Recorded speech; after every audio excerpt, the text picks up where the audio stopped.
शक्ति महारानी और भारत का बैंकिंग सिस्टम। शक्ति महारानी कोई साधारण नाम नहीं है। वह एक ऐसी शक्ति है जो बैलेंस, डिसिप्लिन और विजन को दर्शाती है। आज के मॉडर्न एरा में जहां फाइनेंशियल सिस्टम लाखों लोगों की जिंदगी को चलाता है, शक्ति महारानी खुद बैंकिंग फील्ड में उतरने जा रही हैं। उनका मिशन यूनिक है। प्रॉफिट जरूरी है, लेकिन प्रॉफिट कभी भी एथिक्स, सर्विस और देशभक्ति के ऊपर नहीं होगा। भारत का बैंकिंग सिस्टम हमेशा से देश की इकोनॉमी का आधार रहा है। रिजर्व बैंक ऑफ इंडिया से लेकर पब्लिक और प्राइवेट बैंक्स तक ये इंस्टीट्यूशन सिटीजन्स को क्रेडिट, मनी और ट्रस्ट देते आए हैं। फिर भी चैलेंजेस हैं, अनइक्वल एक्सेस टू लोन्स और प्रॉफिट ड्रिवन मोटिव्स जो कभी कभी सोशल रिस्पॉन्सिबिलिटी को पीछे छोड़ देते हैं। ऐसे समय पर शक्ति महारानी बैंकिंग में प्रवेश करती हैं अपने विचार और शक्ति के साथ। उनका फिलॉसफी सिंपल पर रेवोल्यूशनरी है।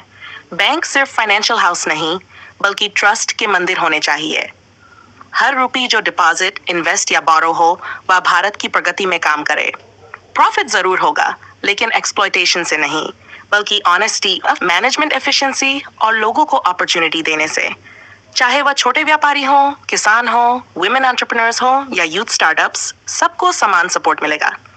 देशभक्ति उनके मिशन का आधार है। उनके लिए बैंकिंग सिर्फ बैलेंस शीट के नंबर्स नहीं है, ये भारत की आर्थिक आत्मा को पोषित करने का कार्य है। जब बैंक किसानों को मदद करते हैं, जब छोटे ट्रेडर्स को करप्शन फ्री लोन मिलता है, जब गरीबों में फाइनेंशियल लिटरेसी फैलती है, यही असली पेट्रियटिज्म है। उनका मोटो है serve the nation first, profit will follow. Shakti Maharani को यह भी पता है कि आज टेक्नोलॉजी पूरी दुनिया बदल रही है।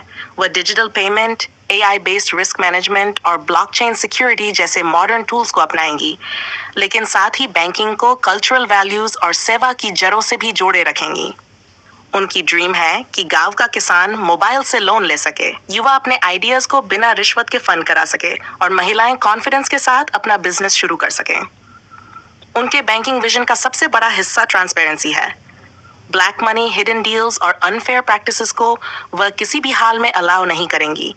उनके लिए पैसा सिर्फ वेल्थ नहीं, बल्कि एनर्जी है, ये शक्ति है। और इस शक्ति का प्रवाह समाज के कल्याण और भारत की समृद्धि के लिए होना चाहिए। इस प्रकार शक्ति महारानी का बैंकिंग में प्रवेश सिर्फ एक बिजनेस डिसीजन नहीं है, ये एक मूवमेंट है। इसमें प्रॉफिट है, लेकिन साथ ही देशभक्ति भी। इसमें फाइनेंस है, लेकिन साथ ही फेथ भी। इसमें बिजनेस है, लेकिन सेवा भी। अगर ऐसा लीडरशिप बैंकिंग सिस्टम को मिले, तो भारत न केवल धनवान होगा, बल्कि आत्मा से भी समृद्ध होगा।